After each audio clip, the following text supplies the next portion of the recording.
আজকে আমরা Microsoft এক্সেলের late ফর্মুলার ব্যবহার নিয়ে একটা ছোট্ট টিউটোরিয়াল বানানোর চেষ্টা করব। এখানে আমরা দেখানোর চেষ্টা করব লেট ফর্মুলা কীভাবে কাজ করে এবং এটা ব্যবহার করে আমাদের দৈনন্দিন জীবনে হিসাব রাখার ক্ষেত্রে আমরা কীভাবে উপকৃত হতে পারি তার বিভিন্ন উদাহরণ দেখার চেষ্টা করব। যেমন ধরুন প্রথমে দেখি লেট ফর্মুলাটা কীভাবে কাজ করে। যেমন আমি এখানে লেট ফর্মুলাটাকে কল করছি। যেমন ধরুন আমি লেট ফর্মুলার সিনট্যাক্সের প্রথমে একটা ভ্যারিয়েবল দিতে হয় নেমের মধ্যে। আমি যেমন ভ্যারিয়েবল হিসেবে এক্স রাখলাম এবং এক্সেল ভ্যারিয়েবল হিসেবে 10কে কল করব। আমরা এই ভ্যারিয়েবলটাকে কল এইভাবে ব্যবহার করবো, সেই রেজাল্টই দেখাবে। আমরা যদি শুধু এখন এক্সকে কল করি, এন্টার দিই, এখন 10 দেখাচ্ছে, কারণ এক্সেল ভ্যারিয়েবল 10 এবং আমি এক্সকেই কল করেছি। আমরা যদি এখন এক্সের সাথে আবার এক্স যোগ করি দেখাবে 30, কারণ আমরা এক্স প্লাস এক্স এখানে মিশিয়েছি। এখন আমরা যদি এক্সের জায়গায় শুধু একটা স্কোয়ার দিই, তখন এখানে দেখা যায় 10 গুণ এখন দেখাচ্ছে। এইভাবে আমরা লেট ফর্মেটে ব্যবহার করতে পারি। আমরা কয়েকটা উদাহরণ দেখি, তাহলে আপনাদের কনফিউশন আরও দূর হয়ে যাবে এবং আপনার লেট ফর্মেটটা ইজিলি বুঝতে পারবে। যেমন ধরুন আমরা যদি এখানে লেট ফর্মেটটা ব্যবহার করি, আমরা কিছু এমপ্লয়ি কমিশন বের করার চেষ্টা করবো। প্রতিটি এমপ্লয়ি তার সেলসের 40% করে কমিশন পাবে। সেক্ষেত্রে আমরা লেট ফর্মেটকে কল করছি। আমরা প্রথমে একটা ভ্যারিয়েবল কল করছি যার নাম দিচ্ছে পার্সেন্টেজের শর্ট ফর্ম পার, এবং এখানে 40% করে এর মধ্যে অ্যাড হয়ে যাবে। এখন যদি আমরা সেই সেলসের অ্যামাউন্টটার সাথে কিন্তু পার ভ্যারিয়েবলটাকে কল করি, ব্র্যাকেটটা ক্লোজ করে এন্টার দিয়ে প্রতিটা এমপ্লয়িকে তার সেলের 40% অটোমেটিক এখানে দেখাচ্ছে। আমরা সহজেই এটাতে কমিশনগুলো বের করতে পারছি। আর এখানে একটা নিয়ম হচ্ছে যে পার নামের যে ভ্যারিয়েবলটা, এটা শুধুমাত্র লেট ফর্মুলার মধ্যেই ব্যবহার করা যাবে, এর বাইরে এটা কখনো কাজে আসবে না। শুধুমাত্র এর মধ্যেই ভ্যারিয়েবল লিমিটেড থাকে।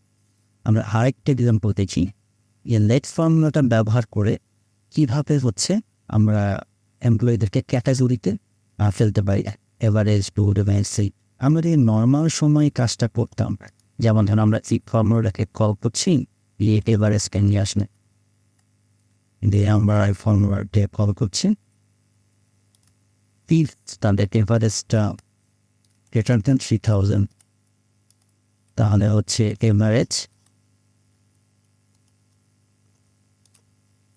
তারপরে পিজ, আবার এভারেজ ফর্মুলাতে কল করছি, মেলে এভারেজ যদি লেস দেন 5000, তাহলে গুড, আদারওয়াইজ এক্সেলেন্ট।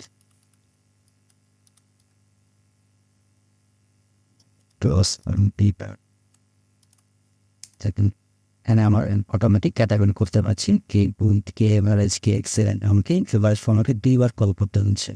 এখন যদি আমরা লেট ফর্মুলাটাকে ব্যবহার করি, আমরা একটা ভ্যারিয়েবল কল করে যার নাম দিলাম এভারেজ। এটার মাধ্যমে আমরা এভারেজের ফর্মুলাকে স্টোর করে রাখবো। আমরা সবগুলোকে এটা নিয়ে আসলাম, ব্যাস এভারেজের ফর্মুলাগুলো এভারেজের মধ্যে স্টোর হয়ে গেল। এখন যদি সত্যি আমরা সিম্পল ইফ কন্ডিশন ব্যবহার করি, if APG less than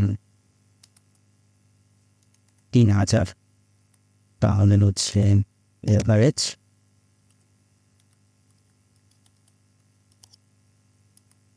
if APG less than 5000, তাহলে আপনি কোড আদারওয়াইজ সিলেক্ট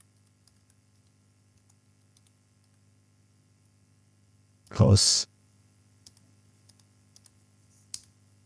এখানে দেখাচ্ছে, আমরা এটাকে ড্র্যাগ করে দিলাম, রেজাল্টটা চলে এসেছে। এখন দেখুন এখানে কিন্তু আমরা এভারেজ ফর্মুলা শুধুমাত্র একবার কল করেছে এবং এভিজির মধ্যে এভারেজের ডাটাটা রয়ে গেছে। প্রতিবার শুধু আমরা ভ্যারিয়েবলকে কল করে আমরা কাঙ্ক্ষিত রেজাল্টটা পেয়ে যাচ্ছি। এক্ষেত্রে আমরা যদি প্রথম ফর্মুলাটাকে ব্যবহার করতাম, সেক্ষেত্রে দেখা যাচ্ছে কনফিউশন বেশি হলে আমাকে বারে বারে এভারেজ ফর্মুলাটাকে কল করতে হতো, এক্সেলের রান টাইমটা বেড়ে যেত, যেটা এক্সেলটাকে স্লো করে দেওয়ার সময়। আর আমরা এইভাবে ইউজ করলে দেখা গেল আমরা একবারই কল করছি, পরবর্তীতে শুধু ভ্যারিয়েবলটাকে পাচ্ছে, সেই এখন রান টাইমটা আগের জন্য অনেকটা কমে যাবে এবং ফাইলটা হালকা থাকবে। সেই ক্ষেত্রে লেট ফর্মুলা ব্যবহার করে আমরা এগুলো উপকৃত হতে পারি। এবার আমরা একটা বড় একটা এক্সাম্পল দেখছি, যেটা দেখে আশা করছি আপনাদের আরও কনফিউশন থেকেও থাকে সেগুলো দূর হয়ে যাবে।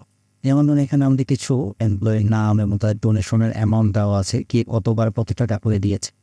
আমরা একটা ক্যাটাগরি তৈরি করতে চাচ্ছি যেখানে প্রতিটা এমপ্লয়ি অ্যাটলিস্ট 3 বার বা তার বেশি কে দিয়েছে এবং সে প্রতিবার 25 টাকার উপরে যারা দিয়েছে তারা কি টোটাল 300 টাকা ক্রস করেছে নাকি করেনি, আমাদের এরকম একটা টাকা দরকার।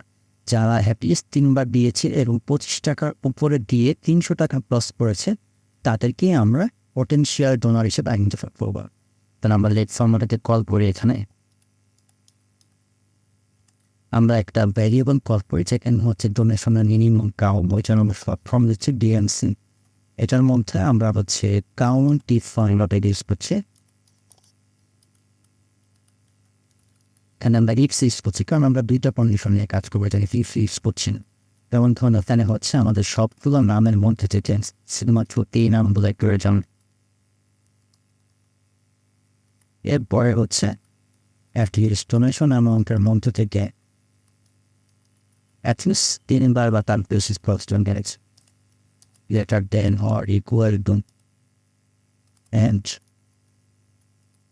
better. এছাড়া আমরা লফ দিচ্ছি। এখন এই রেজাল্টগুলো আমরা হচ্ছে ডিএনসি ভ্যারিয়েবলের মধ্যে অ্যাড হয়ে গেল।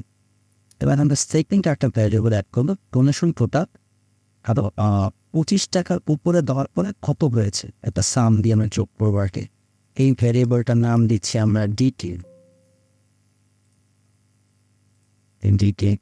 ডিটির মধ্যে হচ্ছে আমরা সাম স্টমারেতে পপ করছি। এখানে হচ্ছে আমরা ডোনেশনের অ্যামাউন্টগুলোকে এখানে সিলেক্ট করে লক করে দিচ্ছি এবং হচ্ছে ক্রাইটেরিয়া রেঞ্জের মধ্যে এই নামগুলোকে সিলেক্ট করলাম এবং লক করে দিচ্ছি এবং এখান থেকে হচ্ছে নামগুলোতে F4 এর মাধ্যমে লক করছি। পরে হচ্ছে এবং ভ্যালুগুলো সেকেন্ড কন্ডিশন সফটওয়্যার ভ্যালুর মধ্যে থেকে 25 বা তার বেশি হয়েছে, এটার জন্য ইকুয়াল টু 25 টাকা বা তার বেশি দিয়েছে এফটিসি। এদের ভ্যালু করে এখানে যোগ হবে দুই ভ্যারিয়েবলের মধ্যে। আমরা একটা ব্র্যাকেট ক্লোজ করে দিলাম, দুটি ভ্যারিয়েবলের ডাটাগুলো এখানে স্টোর হয়ে গেল। এখন যেহেতু আমরা দুইটা কন্ডিশন নিয়ে কাজ করবে সেই জন্য ইফ এবং অ্যান্ড এই দুইজনকে আমরা নিয়ে আসবো, কারণ আমাদের দুইটা কন্ডিশনই ম্যাচ করতে হবে এখানে। এটার জন্য আমরা হচ্ছে এখানে হচ্ছে ইফ ফর্মুলাকে কল করছি, পরে অ্যান্ড ফর্মুলাকে দিলাম।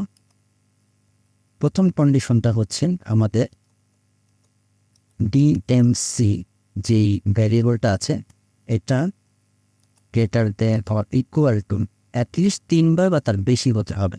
এই জন্য আমরা 3 বার বা তার বেশি এটা সিলেক্ট করে আমি লক করে দিচ্ছি। এবং দ্বিতীয় কন্ডিশনটা হচ্ছে দ্বিতীয় ভ্যালুটা greater than or equal to 300 বা তার বেশি, এটাকেও লক করে দিচ্ছি। দিয়ে ব্র্যাকেটটা ক্লোজ করে দেয়। এখন যদি এই 3-এর বেশি হয়, 3 বা 3-এর বেশি এবং 300 বা 300-র বেশি হয় টোটাল, সেই ক্ষেত্রে যদি হয় তারা হচ্ছে আমাদের পটেনশিয়াল ডোনার।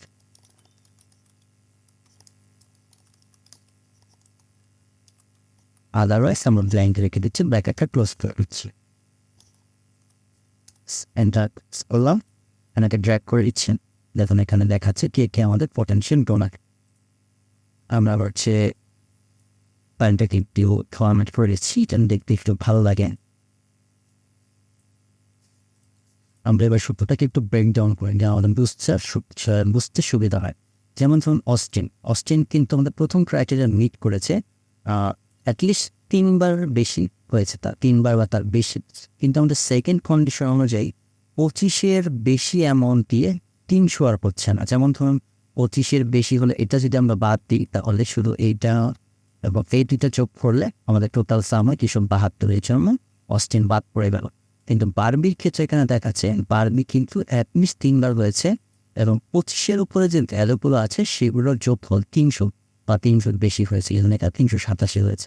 সেই ক্ষেত্রে চিত্রা কিন্তু 300 ছাড়িয়ে গেছে, 25-এর উপরেও আছে, বাট অ্যাটলিস্ট 3 বার কিন্তু হয়নি। সেক্ষেত্রে এমএনএর ক্ষেত্রে আবার এটা হয়েছে অ্যাটলিস্ট 3বার বা তার বেশি হয়েছে এবং 25-এর উপরে যে ভ্যালুগুলো আছে সেগুলোর যোগফল কিন্তু 426 হয়ে গেছে, যেন সে পটেনশিয়াল ডোনার। এবং কিডিনা একবার সে যেন বাদ পড়েছে, ফার্গুসন 3বার হয়েছে, বাট 25-এর উপরের ভ্যালুগুলো 300 যোগফল হয়নি। জর্জের ক্ষেত্রেও আমাদের ক্রাইটেরিয়াটা মিট করেছে, কোনো 7 বাদ দিলে বাকিগুলো যোগফল হচ্ছে আমাদের দেখাচ্ছে 310 হয়ে গেছে, এবং জ্যাকও সেই ক্রাইটেরিয়াগুলো মিট করতে পেরেছে। এইভাবে আমরা লেট ফর্মুলাটা ব্যবহার করে আমরা অনেক কমপ্লেক্স কাজগুলোকে আমরা অতি সহজে আমরা করে ফেলতে পারি, যে ক্ষেত্রে আমরা মাইক্রোসফট এক্সেলের একই ফর্মুলা 2-3বার কল করার থেকে আমরা একবার কল করে যদি ভ্যারিয়েবলের মধ্যে রেখে দিই, আমরা আমাদের এক্সেলের রান টাইমটা অনেকাংশে কমে যাবে, ফাইলটা অনেকটা হালকা হবে। আশা করছি ভিডিওটা আপনাদের ভালো লাগবে এবং এই ভিডিওর মাধ্যমে আপনাদের লেট ফর্মুলা সম্পর্কে অনেক কিছু জানতে পারবেন। যদি ভিডিওটা আপনাদের ভালো লাগে, লাইক দিন এবং সাবস্ক্রাইব করে পাশে থাকুন। ধন্যবাদ।